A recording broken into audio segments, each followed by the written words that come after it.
비화자대학교 김정리라고 합니다. 과학난제 도전 융합개발 사업의 이 주제를 가지고 제안을 드릴 수 있는 기회를 주셔서 감사드립니다.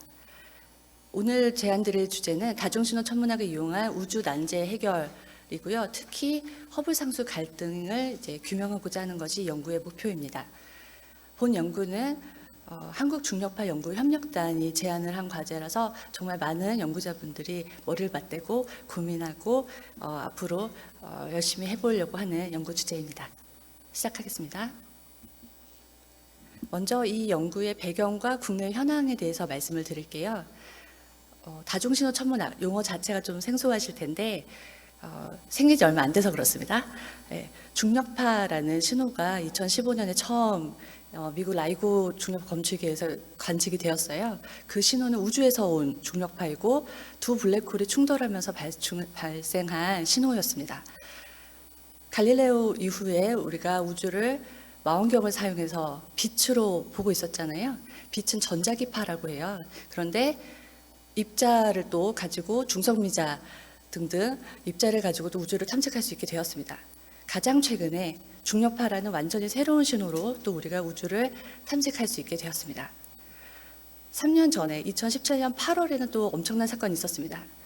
한 천체에서 중력파뿐만이 아니라 전자기파까지도 방출이 된 것이 다 관측이 된 바가 있습니다. 사실 이 현상은 이론적으로 이미 예언이 되어서 기다리고 있었던 사건이에요. 이렇게 빨리 일어날 줄 몰랐는데 2017년에 큰 이 사건 덕분에 본격적으로 우리가 다중신호 천문학이라고 하는 우주에서 오는 모든 신호, 중력파, 입자, 전자기파를 다 종합적으로 연계를 해서 우주를 연구할 수 있는 시대가 되었습니다. 중력파 과학뿐만 아니라 다중신호 천문학은 최근 지난 몇 년밖에 안 됐는데도 이미 굉장히 중요한 업적이 마구 쏟아져 나오고 있는 유망한 분야입니다. 당연히 우리나라에서도 이 분야를 선도할 수 있는 준비를 해야겠죠. 그리고 또 한 가지 말씀드리고 싶은 것은 다중신호 천문학은 근본적으로 한 그룹, 한 국가에서만 할 수 있는 일은 아닙니다. 전 세계의 과학자들이 다양한 학제 간의 융합 연구를 통해서 국제적인 협력을 연구를 수행해서야만 가능한 그런 분야라고 할 수 있겠습니다. 이제 국내 현황을 좀 말씀을 드리겠습니다. 그러면 우리가 이제까지 아무것도 하고 있지 않았느냐? 그렇지 않습니다. 처음 그 중력파 방출 사건이 관측되기 전부터 한국의 일부 연구진들이 라이고 그 연구단에 참여를 하고 있었어요. 그래서 그 최초 중력파 발견에도 기여를 하고 있었고 지금도 활발하게 활동을 하고 있습니다. 그 연구자들이 속한 그 모임이 있는데 한국중력파 연구협력단이라고 합니다. 이 모임은 어떤 기관이나 사업에 매여 있는 게 아니라 정말 순수하게 우주에 대한 호기심, 중력을 이해하고자 하는 마음을 가진 과학자들이 모인 그냥 자발적인 연구 모임입니다. 2002년에 창설이 되었고요. 그래서 2009년에 라이고 참여하고 2010년부터는 또 일본 카그라 중력파 연구단에도 참여를 해서 우리가 국제 그 중력파 연구 커뮤니티의 일원으로 활동을 하고 있습니다. 지금 현재 한국중력파연구협력단은 국내 대학, 다수 대학 그리고 연구소에 소속된 60여 명의 연구자분들이 활동을 하고 있고 전공 분야도 굉장히 다양합니다. 물리, 천문 분야 등등을 망라하고 있습니다. 다중신호 천문학이라는 분야가 이제 2017년에 실현이 되었는데 그 첫 사건에도 또 국내 연구자분들이 이미 기여를 하셨습니다. 서울대와 한국천문연구원 연구진들이 이번에는 이 중력파는 블랙홀이 두 개가 충돌해서 처음으로 방출된 그 신호를 라이고가 봤다고 말씀드렸는데 이 2017년 신호는 중성자별이라는 또 다른 이상한 천체가 두 개가 꽝 부딪혀서 중력파도 발생하고 전자기파도 발생한 사건이에요. 우리 국내 연구진들은 그 전자기파 관측에서 굉장히 좋은 자료를 우리나라가 보유하고 있는 장비를 사용해서 관측을 했습니다. 그리고 지금도 그 중력파 커뮤니티와 긴밀하게 협조를 해서 중력파를 낸 천체가 혹시 또 전자기파를 내진 않을지 계속 탐색을 하고 있습니다. 자, 이제 저희가 그 제안드리는 우주 난제 그 해결에서 제안드리고자 하는 핵심 주제 허블 상수 갈등에 대해서 말씀을 드리겠습니다. 먼저 허블 법칙을 말씀드려야 되는데요. 에드윈 허블이 외부 은하를 이제 관측을 하다가 알아낸 사실이 있어요. 그게 뭐냐면 멀리 있는 은하일수록 우리로부터 더 빠른 속도로 후퇴하고 있다는 사실이었습니다. 은하까지의 거리 d와 은하의 후퇴 속도 v 사이에는 이렇게 간단한 식이 성립하는데 비례상수가 들어가죠. 이 비례상수를 허블의 성을 따서 우리가 허블 상수라고 부르고 그 의미는 우주의 팽창 정도입니다. 허블 상수는 우주의 진화를 이해하는 데 있어서 굉장히 중요한 상수입니다. 그래서 정말 옛날부터 많은 관측이 이제 시도되어 있는데 정확하게 우주 그 허블 상수를 측정하면 우주의 나이도 알 수 있고 우주가 어떻게 진화해 왔는지에 대해서 보다 정확하게 우리가 이해를 할 수 있습니다. 먼저는 이제 가까운 그 은하를 먼저 찾기 시작했어요. 장비가 그렇게 감도가 좋지 않았던 옛날에는. 그래서 이 왼쪽 아래 그림 보시면 많은 관측이 있었는데 Y축이 허블 상수 측정값이에요. 굉장히 값들이 많이 차이가 났었어요. 그런데 90년대에 허블 우주 망원경이라는 굉장히 감도가 좋은 망원경이 우주에 올라가서 정밀 관측을 하기 시작하니까 허블 상수 측정 오차가 점점점 줄어들었습니다. 그래서 2000년 초반에는 다양한 제가 말씀 안 드린 게 있네요. 이 표준 광원을 활용해서 가까운 그 은하들까지 거리와 후퇴 속도를 측정을 했습니다. 이 가까운 은하의 거리를 바탕한 허블 상수의 측정값이 표준 광원을 다양하게 활용을 하더라도 관측 장비가 다르더라도 다 잘 일치하는구나 라는 것을 2000년대 초반에 알아냈습니다.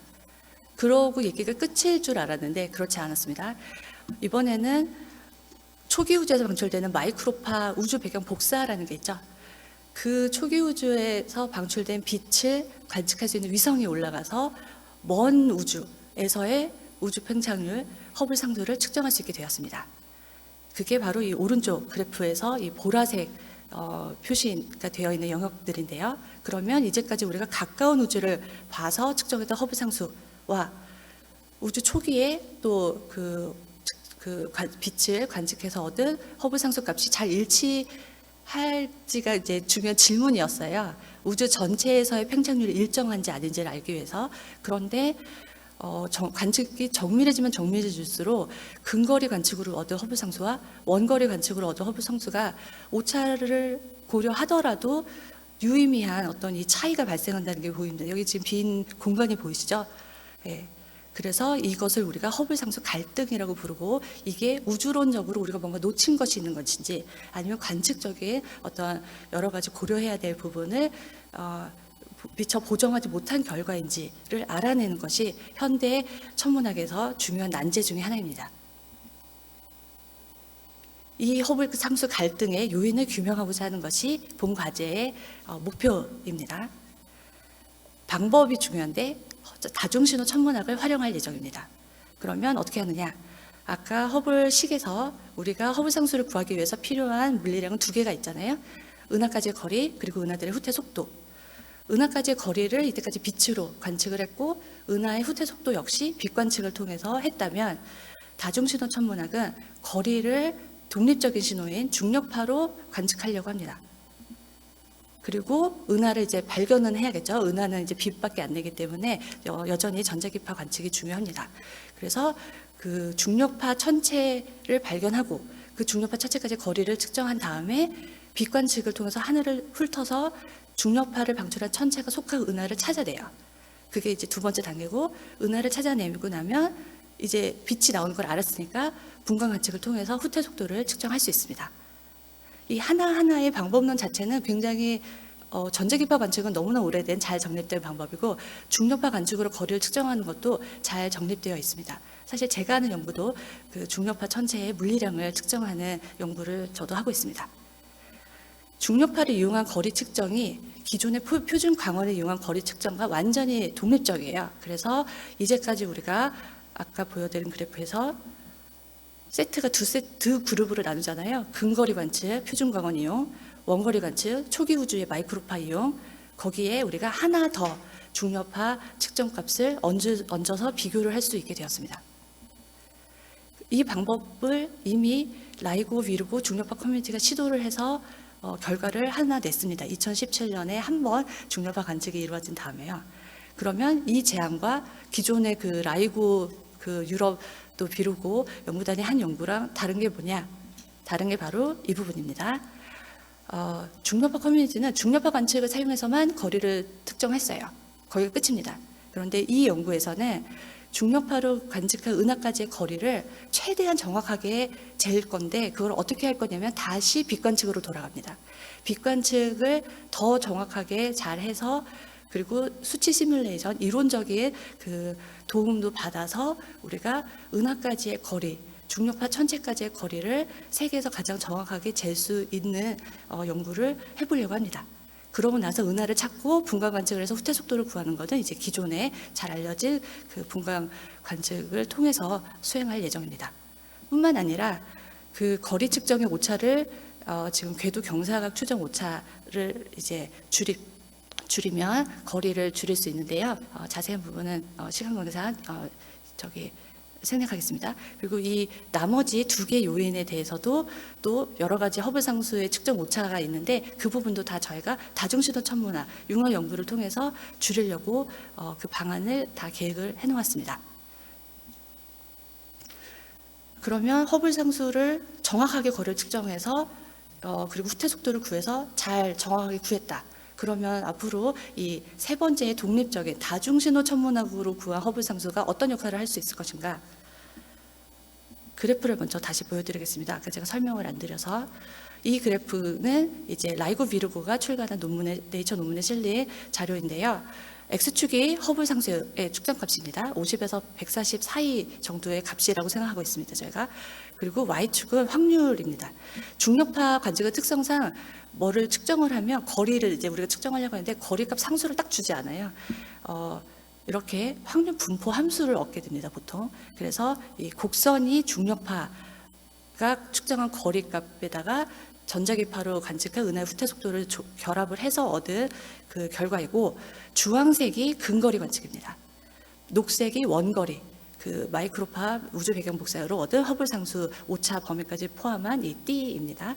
그러면 허블 갈등은 지금 이 둘 사이에 흰 이 공간이 있어서 이거를 우리가 이게 진짜인지 아닌지를 확인하고 싶은 거잖아요.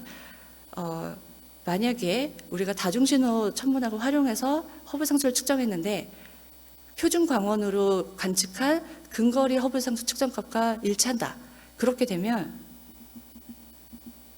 허블 갈등이 해결이 안 됩니다. 여전히 이 빈 공간은 빈 공간으로 남아있는 셈이 되고, 오히려 이 빈 공간이 진짜다라는 증거가 되는 셈인 것이죠. 그렇게 되면은 표준 우주론이 뭔가 보완이 돼야 될 거다라는 결론을 내려야 될 것입니다. 그리고 특히 암흑 에너지에 대한 우리의 이해가 좀 더 점점 더 중요해질 것입니다. 자, 이제 다시 이 그래프로 돌아와서, 그러면 만약에 다중신호 천문학으로 관측한 허블 상수 측정값이 그 우주 초기에 방출된 빛으로 얻은 허블 상수와 일치하면, 그러면 어떻게 되는가? 그러면 예를 들어서 그 곡선이 지금은 신호 하나로 얻은 값이라서 굉장히 너비가 넓잖아요. 그런데 오차를 줄여서 내로워져 굉장히 이제 좁은 그 곡선을 만들 수 있고, 그 최대값이 잘 요 마이크로파랑 일치한다. 그러면 이 그래프에서 새로운 기준을 하나 더 얹었더니 이쪽 우주상 배경 복사로 얻은 측정값과 일치해지는 것이죠. 그렇게 되면 사실은 이 은하까지의 거리 측정 방법에 있어서의 어떤 측정 방법의 보완이 필요해지지 않을까라고 결론을 내리는 것이 더 자연스러울 것입니다. 대신 표준 우주론에 대한 신뢰도는 높아지겠죠. 그래서 이렇게 그 근거리 측정 방법, 원거리 측정 방법, 거리가 무엇이든지 간에 빛을 사용해서 우리가 허블 상수를 이때까지 측정을 했는데, 중력파라는 신호를 전자기파 신호와 결합을 해서 다중신호 천문학을 활용해서 허블 상수를 구하면 완전히 독립적인 방법으로 허블 상수를 구할 수 있게 되고, 따라서 현재의 우주과학 그 천문학의 주요한 난제인 이 허블 상수 갈등을 요인을 일단 규명을 할 수 있을 것이고요. 그 다음에 우주론에 대한 보완이 필요할지, 아니면 우리가 근거리 천문 관측 방법을 좀 더 보완할지를 이제 이해를 할 수 있게 될 것입니다. 우주론을 보완하건 보완하지 않건 우리 우주에 대한 이해를 좀 더 자세하게 할 수 있게 되는 것이죠. 자, 이제 연구 장비에 대해서 말씀을 드리겠습니다. 본 연구는 우주를 관측해서 우주를 이해하려고 하는 연구잖아요. 그래서 다양한 장비를 사용합니다.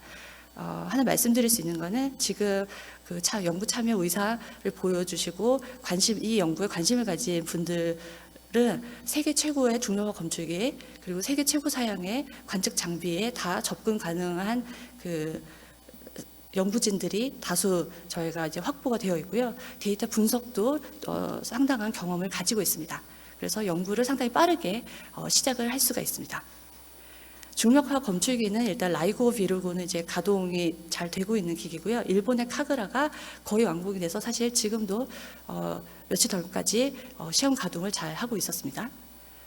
전자기파 측면에서는 가시광선, 근적외선, 감마선, 엑스선 정말 그 넓은 영역대의 파장의 빛을 저희가 다 활용을 할 예정입니다. 많은 전자기파 관측 자료는 전 세계 연구자들에게 공개가 돼요.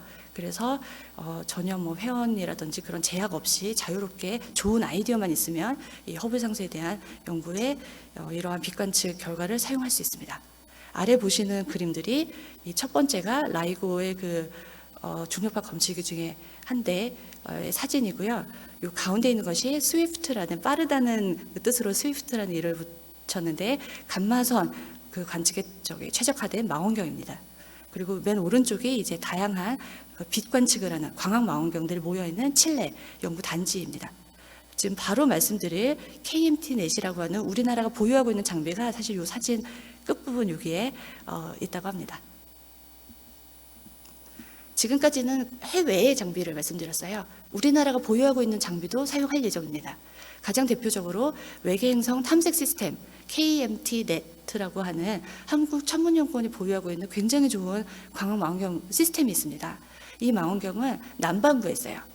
칠레에 한 대, 호주에 한 대, 그리고 남아프리카 공화국에 한 대가 있어서 왜 세 대를 놓았냐면 이렇게 둥그렇게 여기가 지금 남극을 기준으로 보고 계신 지구의 남쪽인데요.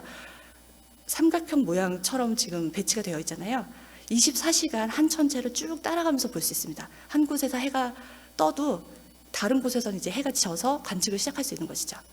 그래서 지금 24시간 남반구 하늘을 굉장히 넓은 시야를 가지고 외계 행성을 탐색하기 위해서 만들어 놓은 좋은 시스템인데 이 같은 시스템을 가지고 우리는 중력파가 방출되었을 때 그 중력파가 방출된 하늘을 찾아서 혹시 어떤 빛으로 보이는 천체가 있는지를 알려고 합니다. 이미 2017년에 성공을 한 바가 있고요. 두 가지 점에서 좀 해결해야 되는 이슈가 있어서 그 부분에 대해서 본 연구에서 해결을 하려고 합니다. 먼저 KMT-넷은 굉장히 좋은 장비이고 24시간 남반구 하늘은 볼 수 있는데 북반구 하늘은 그럼 못 보잖아요. 네, 그래서 우리 연구에서 본 과제에서 이 부분을 보완해서 북반구에 또 24시간 하늘을 볼 수 있는 망원경 네트워크를 구축하려고 합니다. 두 번째는 원래 이 KMT-넷에서 외계 행성을 탐색하는 게 목표였기 때문에 중력파를 방출하는 천체는 큰 특징이 뭐냐면요. 이 오른쪽 그래프에 나와 있는데 그 현상이 일어나서 이제 꽉 뭐가 부딪혀서 중력파가 나왔어요. 그러고 나서 전자빛파가 나올 때 밝기가 굉장히 빠르게 어두워져 버립니다. 이런 그 빠르게 변광하는 천체를 관측하기에 약간 그 카메라가 불리한 부분이 있어서 이 부분도 본 과제 예산을 활용해서 카메라를 교체해서 해결을 하려고 합니다. 자, 우리 북반구 하늘 볼 망원경에 대해서 말씀드리겠습니다. 이 망원경은 지금 없습니다. 이 과제가 에서 이제 구현을 할 수 있으면 굉장히 좋을 것 같습니다. 비슷합니다. KMT-넷이 넓은 시야를 훑는 그 감도가 상당히 좋은 망원경인 것처럼 이 북반구 망원경도 넓은 시야로 최대한 감도를 높여서 하늘을 찾을 예정입니다. 이제 연구단의 구성과 역할을 말씀드리겠습니다. 다양한 그룹에서 각자의 역할로 전자빛파 관측하는 팀이 있고요. 중력파 분석하는 팀이 있고요. 해외 연구단에 속해서. 그리고 당연히 그 전자기파 자료와 그 허블 상수 아까 말씀드린 측정 오차를 줄이기 위한 이론 연구를 하는 굉장히 중요한 또 그룹이 있고, 그리고 우주론과 중력파 천체 물리학에 대한 기본적인 이론을 보완해줄 그룹도 저희가 구성을 해놓고 있습니다. 시간이 거의 다 된 것 같은데요. 이 연구는 이제 굉장히 좋은 관측 경험이 풍부하신 연구단 분들이 이제 아이디어를 주셔서 그 이론하는 연구자, 그 실험하는 연구자, 관측하는 연구자들이 다 모여 있는 그런 융합적인 조직이 이미 구축이 되어 있고, 그 융합 국내 네트워크를 활용하는 것이 이 본 연구의 성패를 결정하는 굉장히 중요한 요소라고 할 수 있겠습니다. 그냥 요 활용 계획이 있다는 것만 제가 보여드리고 이제 그럼 여기까지 마치겠습니다. 감사합니다.